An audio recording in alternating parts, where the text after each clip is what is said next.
یہ آپ کو بتائیں کہ اسلام آباد ہائی کورٹ نے سابق D G I S I فیض حمید کے خلاف ایف آئی اے میں اندراجی مقدمے کی درخواست 28 نومبر کو سماعت کے لیے مقرر کر دی ہے۔ درخواست مدعی علیہ پر ریٹائرمنٹ کے بعد ادارہ جاتی قانونی رکاوٹ توڑنے اور مختلف ایونٹس کو غلط بیان کرنے کا الزام عائد کیا گیا ہے۔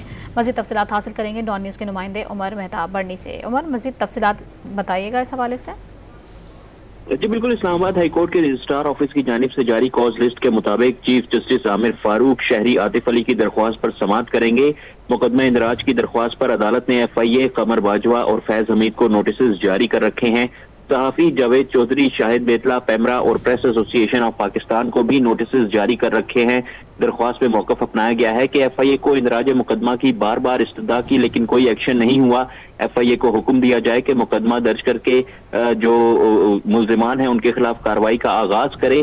غلط اور من گھڑت طریقے سے مختلف ایونٹس کو ظاہر کر کے داغدار کیا گیا۔ توجہ حاصل کرنے کے لیے صحافت کی آڑ میں آرٹیکلز سے ریاستی ادارے کی منفی تصویر پیش کی گئی۔ ان واقعات کے تناظر میں عوام اور ریاستی اداروں کے درمیان عدم اعتماد پیدا کرنے کی کوشش کی گئی۔